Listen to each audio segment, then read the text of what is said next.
Hello ladies and gentlemen, today we're back in War Thunder and we're looking at another new vehicle. This is the A-26B-10. It is a rank 4 battle rating 5.0 American attacker.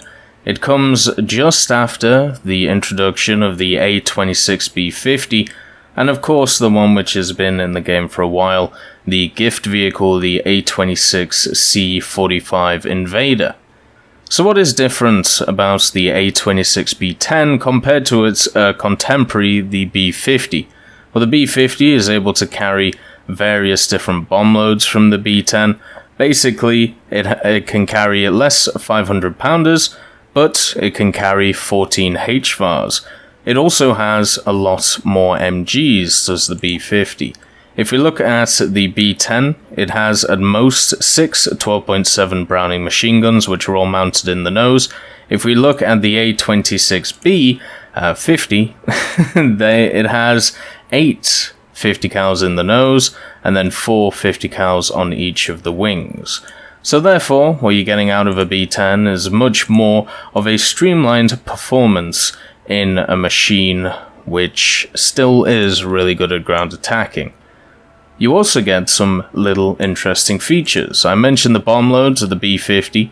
Well, for the B-10 you can actually carry 10 500s, not just 6, and they both can carry 4 1000s. If we're talking about efficiency, I think 10 500-pounders is the way to go. They have decent blast radius, and the way that they're mounted, you have 4 on each wings, which drop in sets of 2, so the outer ones drop first, then the inners. Then you have a bomb bay door, which is full of 6 500s, which can all be released individually if you feel like it. This is easily enough to take out a base. This is also enough to be able to smash up a column of tanks. There's something to be wary of when the bomb bay is open on the A-26B-10 is the fact that it will create a lot of drag, meaning that turning will be a bit of an issue, and also you'll lose a hell of a lot of speed. Another change that the B-10 has is that you're actually able to mount a 37 in replacement of 2 of the MGs in the nose. So, after having a look at the B-10, you could actually have many different configurations of guns, or at least they tried a lot of different variants, and this is one of them. There was also a variant with some 20s, and there was also a variant with 2 37mm. It looks like Gaijin have decided to stay it a bit safe and only add one variant with 1 37mm M4 and 4 12.7mm. The 37mm has 30 rounds of ammunition. It fires at a quite decent rate, but to be quite honest, its belts are not exactly designed for what you want to be doing in the A-26B-10. In the A-26B-10, you want to be hitting ground targets. You want to be using it in ground realistic, trying to take out some tanks and to attack soft targets and bomb pillboxes in air realistic. But the thing is, with the belts that the A-26B-10 has when it comes to its 37 means that it's quite hard to use it in order to kill stuff like light pillboxes or pillboxes. The default rounds are just full of Heffy, so 3mm of penetration, only good against soft targets. The universal is Heffy APT. The APT round has 43mm of penetration. I have not been able to kill a light pillbox with this, but have been able to kill a light pillbox with the 50 cals. The ground targets belt is APT Heffy T, so once again very similar to the Omnipurpose belt, apart from you get 1 less Heffy. So this is your opportunity to be able to hit ground targets and hit them hard. But it's still only 15 rounds of APT and 15 rounds of Heffy T. If you prefer that over 2 machine guns, which each have 400 rounds of ammunition, then, you know, it's your choice. But in my personal opinion, I do think that what you lose out on if you take out the 2 MGs and add the 37 is a little bit too much. You lose out 800 rounds of 50 cal, which is very good at killing ground targets. and also pretty good at laying down evasive fire and killing frame rates on people in ground realistic, if that is your style. At the same time, if we look at the belts for the 50 cals, the default is very much useless. Ground target, full of AP, compend 26mm. The tracer belt, please never use. The 12.7mm stealth belt is pretty good, but I generally stick with universal. Even though it has one round in it, the T or the tracer bullet, which generally won't do a lot, you have 3 APIs and an I, which is going to be good against ground units, it's going to be good against air units, it's going to be good against everything. And it's exactly the same for the turrets. It has 2 turrets on it, with 1 gunner sat in the midriff of the fuselage, 1 slightly below the on the bottom of the fuselage, and 1 in a very small dorsal turret on the top. But you have 1 gunner, 4 50 cals, and they have their own belts. And the best belts, in my opinion, are the universal once again, API, API, API, T, and the armored is AP, AP, AP, T.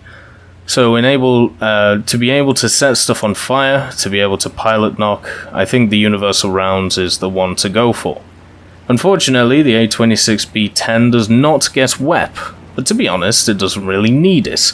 It is quite a fast vehicle. It can be slowed down quite significantly after a few turns on the battlefield, especially with combat flaps and with the bomb bay door open, so that is something to watch out for. But once you straighten it out, it does gain its speed quite handily. Sitting around 500-550 kilometers an hour is not an odd thing for this thing to do at sea level, and as an attacker, it is quite useful to use. I've had quite a lot of success in it, even just for grinding purposes. But I still find the 37mm pretty much useless, meaning that your standard default of 6 MGs and 4 50 cals and turrets, I think that's the way to go instead of the 37. Now, something I've been thinking about quite a lot over the last week or so was obviously with update 1.71 coming out, we have had some nerfs to rockets. Rockets have been hit, basically in a realistic manner, which is nice to see. They now have a damage model which interacts with the tanks that they hit, so it's not just an instant kill, you actually have to knock out modules and stuff, very much similar how it used to work with guns before, and now it works with rockets. So because rockets are becoming harder to use, I think we're going to see a trend towards something which has been around in the game from the start that everybody forgets about: bombs. Now, Gaijin tried to solve bombs in realistic by nerfing their splash, nerfing basically everything about them, and making it so they explode more upwards than sideways. But with the nerf of rockets, I think we're going to see much more planes which are going to carry a hell of a lot of bombs. Now, with the A-26B-10, you have a candidate who can carry 10 500-pounders or 4 1000s, depending on what you feel like, and also has 50 cals which can penetrate 23mm. And because it's fast, its large body will still be hard to hit for AA craft who are running about the place. So I think in aerialistic, it's very useful as a ground pounder. But when it comes to supporting the team, when it comes to filling that secondary attacker role which I talked about with the D4Y, it isn't really able to do that, because it doesn't have the maneuverability, and even though it's quite speedy, at 5.0 you run into a lot of aircraft which are a hell of a lot faster than you constantly. So maybe in aerialistic, it doesn't definitely have a place, but it's not as good as it could be. Whereas in ground realistic, I think we're going to see a surge in this thing being used, just because of the reason that it carries 10 500s, and getting out and into the battlefield is so easy to do. Another thing that is kind of interesting about this A-26B-10 is I've either found a bug or just there's something really odd about its armor. So if you look at its armor profile, It has 12.7 millimeters of armor just stuck all over the place, whether it is in the middle of the fuselage, whether it is on the front of the turret, whether it is on the pilot's area, whether it is on the engines, and it also has this 9.5 millimeters around the case of the pilots. So this is one of the most heavily armored aircraft we actually have in terms of the amount of armor, maybe not the thickness. It even has 60 millimeters of bulletproof glass, which I'm guessing is the actual sight of the plane, which is kind of interesting. But it has a lot of armor. But whenever a plane gets behind me and starts shooting, my pilots just die instantly. And it never says how I've died, but the wheels come out of the aircraft and both my pilots are dead. I think there is a bug with this aircraft when it comes to its damage model. What I like to call it is Wellington syndrome. The Wellington, for about 2.5 years, was very much able to be shot straight through to the pilot. What people would do is they would shoot the tail gunner, and the shells would fly straight through the vehicle as if it didn't exist, and hit the pilots, and therefore your pilots were knocked.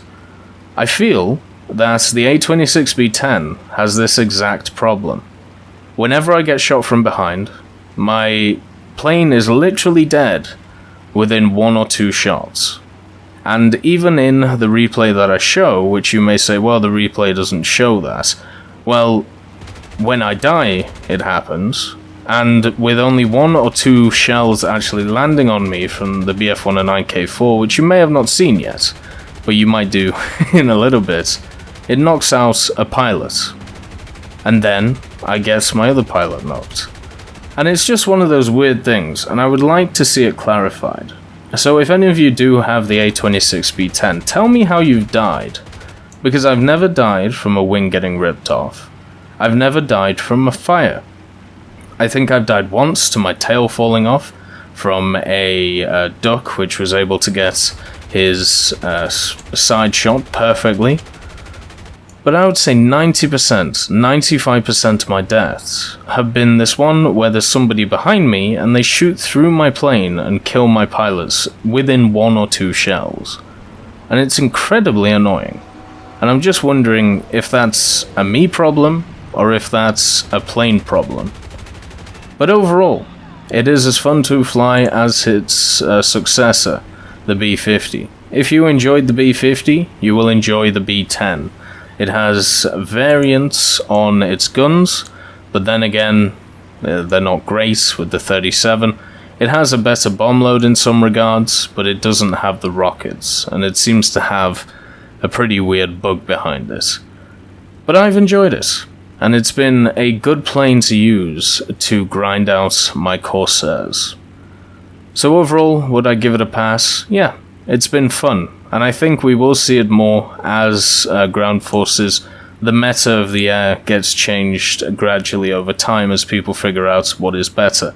It's also a nice little filler between the A-26B-50 and the PBJ, so we don't have just a 1.3 spread, we now have a 1.0.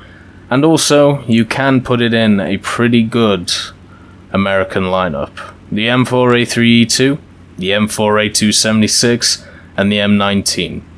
That's a pretty damn good lineup for the Americans. Even throw in the 5.3 Hellcat if you feel like it, because then you can put in the HVSS and then just run the Jumbo anyway, because it's a great machine. Yeah, this thing is going to see a lot of play, and it's going to get it's going to get very annoying for a lot of people, just because they're going to carpet bomb you, and you're not going to like it. But anyway, I hope you all have a wonderful day, and I'll see you next time.